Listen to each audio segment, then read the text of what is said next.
वो कार्तिक महीने की एक आम सी सुबह थी। दिवाली का उल्लास हवा में घुलने लगा था और हर घर में सफाइयों का दौर शुरू हो चुका था। दिवाली की सफाइयां शुरू हो चुकी थीं। अंजलि सुबह जल्दी उठकर घर के बाहर की सफाई कर रही थी। मेन गेट के बाहर की दहलीज को धोते हुए उसकी नजर एक अजीब सी चीज पर पड़ी। एक काला पड़ चुका नींबू और उसके साथ धागे में पिरोई हुई 7 सूखी लाल मिर्चियां। वो गुच्छा ऐसा लग रहा था जैसे किसी ने उसे इस्तेमाल करके फेंक दिया हो। छी, कितने गंदे लोग हैं। किसी के भी दरवाजे के आगे कूड़ा फेंक जाते हैं। अंजलि ने मन ही मन सोचा। उसने झाड़ू उठाई और उस नींबू मिर्ची के गुच्छे को हटाने लगी। तभी अंदर से कमला देवी की आवाज आई। अंजलि बहू, जरा सुनो तो। अंजलि ने झाड़ू से उस गुच्छे को एक तरफ धकेला, उसे उठाकर पास पड़े कूड़ेदान की तरफ फेंकने के लिए आगे बढ़ी। जैसे ही वो उसे फेंकने वाली थी, कमला देवी दरवाजे पर आ खड़ी हुई और उनकी नजर अंजलि के हाथ में उस गुच्छे पर पड़ी। कमला देवी की आंखें खौफ से चौड़ी हो गईं। उनका चेहरा सफेद पड़ गया। अरे सर्वनाश, ये क्या कर रही हो बहू? फेंकना मत इसे, नीचे रखो, नीचे रखो इसे। वो लगभग चीखीं। अंजलि अपनी सास की ऐसी हालत देखकर घबरा गई। क्या हुआ माँ जी? ये किसी ने कूड़ा फेंका था, मैं तो बस। कूड़ा? तुझे ये कूड़ा दिख रहा है कुलक्षणी? ये किसी का उतारा है। किसी ने अपने घर की बला, अपने घर का संकट इस पर उतार कर फेंका है और तूने इसे हाथ लगा लिया। हे मेरे ठाकुर जी, अब क्या होगा? अंजलि को ये सब बकवास लगा। माँ जी, आप भी ना, ये सब अंधविश्वास है। किसी बच्चे ने खेल खेल में फेंक दिया होगा। चुप कर, तुझे कुछ नहीं पता। कमला देवी भागकर अंदर गईं और एक पुराना कपड़ा लेकर आईं। उन्होंने दूर से ही उस कपड़े से नींबू मिर्ची को उठाया और उसे घर से दूर एक पीपल के पेड़ के नीचे रखाईं। घर आकर उन्होंने पूरे घर में गंगा जल छिड़का। अंजलि ने तौलिए से बाल सुखाते हुए कहा, माँ जी, आप बेवजह परेशान हो रही हैं। ऐसा कुछ नहीं होता। कमला देवी ने उसे घूर कर देखा। उनकी आंखों में गुस्सा नहीं, बल्कि एक अनजाना डर था। जब होगा ना, तब पता चलेगा तुझे। ये शहर की पढ़ाई लिखाई ने तुम लोगों की मति भ्रष्ट कर दी है। जो चीजें दिखती नहीं, उसका मतलब ये नहीं कि वो होती नहीं। आज अमावस की शुरुआत है और तूने सुबह सुबह ही घर की दहलीज पर रखी बला को छेड़ दिया।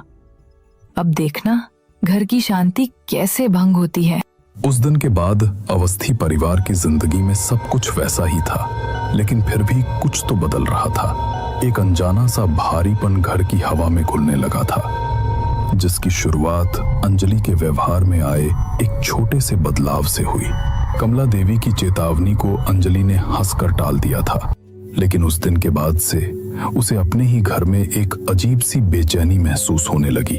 रात में उसे ऐसा लगता जैसे कोई उसके कमरे के बाहर चल रहा है। कभी कभी उसे रसोई से बर्तनों के खटकने की हल्की आवाजें आती, लेकिन जाकर देखने पर वहां कोई नहीं होता। शुरुआत में उसने इसे अपना वहम समझा। एक रात रोहन ऑफिस के काम से देर से लौटा।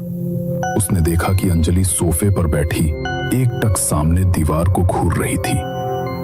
घर की सारी बत्तियां बंद थीं, सिवाय एक छोटे से लैंप के। अंजलि, तुम अभी तक जागी हुई हो? सब ठीक है? अंजलि ऐसे चौंकी जैसे किसी ने उसे गहरी नींद से जगा दिया हो। आप आ गए, पता ही नहीं चला। क्या हुआ? किसी सोच में डूबी हो? और ये अंधेरे में क्यों बैठी हो? कुछ नहीं, बस ऐसे ही। लेकिन रोहन ने एक चीज नोटिस की। अंजलि की आंखें, वो हमेशा की तरह चमकीली और जिंदा दिल नहीं लग रही थी। उनमें एक अजीब सी गहराई और खालीपन था, और कमरे में एक हल्की सी सड़े हुए नींबू जैसी गंध फैली हुई थी। रोहन ने नाक से कोड़ते हुए पूछा, यहाँ ये अजीब सी बदबू कैसी है? कुछ खराब हो गया है क्या? मुझे नहीं पता, अंजलि ने सपाट चेहरे से कहा और उठकर कमरे में चली गई। रोहन को उसका व्यवहार अजीब लगा, पर उसने भी थकान का असर सोचकर ज्यादा ध्यान नहीं दिया। अगले कुछ दिनों में ये अजीब घटनाएं बढ़ने लगी। घर में रखी खाने पीने की चीजें वक्त से पहले ही सड़ने लगी। ताजा दूध फट जाता, गुथा हुआ आटा अपने आप खट्टा हो जाता। कमला देवी रोज सुबह पूजा के लिए जो फूल लाती, वो भगवान की मूर्ति पर चढ़ाने से पहले ही मुरझा जाते। मैं कहती थी ना, उस दिन उस कुलक्षणी ने जो किया था, ये उसी का असर है। घर में नकारात्मक ऊर्जा का वास हो गया है। कोई बुरी आत्मा, कोई साया घर में घुस आया है। रमेश जी जो इन बातों पर यकीन नहीं करते थे, उन्होंने अपनी पत्नी को समझाया। कमला, तुम भी काम का परेशान होती हो। मौसम बदल रहा है, इसलिए चीजें जल्दी खराब हो रही होंगी। और बहू पर क्यों इल्जाम लगा रही हो? वो पढ़ी लिखी समझदार लड़की है। हाँ हाँ, बड़ी समझदार है। इतनी समझदार कि अपनी सास की एक बात नहीं सुनती। तुम देखना रमेश जी, ये सब किसी बड़े तूफान के आने का संकेत है। कमला देवी ने चिंता में डूबे हुए कहा। उस रात जो हुआ, उसने रमेश जी के मन में भी शक का बीज बो दिया। आधी रात के करीब घर में सब गहरी नींद में सो रहे थे। अचानक कमला देवी की चीख से सबकी नींद खुल गई। रोहन और रमेश जी भागकर उनके कमरे में पहुंचे। उन्होंने देखा कि कमला देवी बिस्तर पर बैठी हाँफ रही थी और उनका चेहरा पसीने से भीगा हुआ था। रोहन ने पानी का गिलास देते हुए पूछा, क्या हुआ माँ? कोई बुरा सपना देखा? सपना नहीं था रोहन, वो सपना नहीं था। मैंने अभी अंजलि को कमरे के बाहर गलियारे में खड़े देखा। वो अंधेरे में खड़ी थी और उसकी आंखें वो अंधेरे में जुगनुओं की तरह चमक रही थी। वो मुझे ही घूर रही थी। माँ, आप क्या कह रही हैं? अंजलि तो अपने कमरे में सो रही है। रोहन ने उन्हें समझाने की कोशिश की। ठीक उसी वक्त अंजलि अपने कमरे से बाहर निकली। उसने नाइट गाउन पहना हुआ था और उसके बाल बिखरे हुए थे। उसे सामान्य रूप में देखकर रोहन और रमेश जी ने राहत की सांस ली। रमेश जी ने कहा, कुछ नहीं बेटा, माँ ने शायद कोई बुरा सपना देख लिया था। तुम जाकर सो जाओ। अंजलि बिना कुछ कहे वापस अपने कमरे में चली गई। लेकिन जैसे ही वो मुड़ी, रोहन की नजर उसके पैरों पर पड़ी। उसके पैर धूल और मिट्टी से सने हुए थे, जैसे वो अभी अभी बाहर नंगे पैर चलकर आई हो, जबकि घर पूरी तरह से साफ था। रोहन के दिल में एक अनजानी दहशत ने घर कर लिया। अब अंजलि का व्यवहार दिन प्रतिदिन और भी भयानक होता जा रहा था। वो घंटों तक अपने कमरे में बंद रहती। जब बाहर निकलती तो उसका चेहरा भाव शून्य होता, जैसे वो किसी और ही दुनिया में खोई हुई हो। वो अब स्कूल भी नहीं जा रही थी। एक दिन दोपहर में कमला देवी पूजा घर में बैठकर हनुमान चालीसा का पाठ कर रही थी। अचानक उन्हें अपने पीछे किसी के होने का एहसास हुआ। उन्होंने पलटकर देखा तो दरवाजे पर अंजलि खड़ी थी। उसकी आंखों का रंग गहरा लाल हो चुका था और वो एकटक पूजा घर में जल रहे दिए को घूर रही थी। वो धीरे धीरे चलकर पूजा घर के अंदर आई। अंजलि ने अपना हाथ आगे बढ़ाया और दिए की लौ को अपनी उंगलियों से पकड़ लिया। कमला देवी की आंखें खौफ से फटी रह गई। आग की लौ अंजलि की उंगलियों को छू रही थी, लेकिन उसके चेहरे पर दर्द का कोई भाव नहीं था। वो बस मुस्कुरा रही थी। कमला देवी चीखी, अंजलि, हाथ जल जाएगा, छोड़ इसे। अंजलि ने जोर से हंसते हुए लौ को अपनी मुट्ठी में भींचकर बुझा दिया। पूरे पूजा घर में अंधेरा और जले हुए मांस की एक तेज गंध फैल गई। कमला देवी डर के मारे कांप रही थी। उन्होंने भागकर रोहन को फोन किया और उसे तुरंत घर आने को कहा। जब रोहन घर पहुंचा तो उसने देखा कि अंजलि अपने कमरे में बिस्तर पर बैठी अपनी जली हुई उंगलियों को ऐसे देख रही थी जैसे वो किसी और की हो।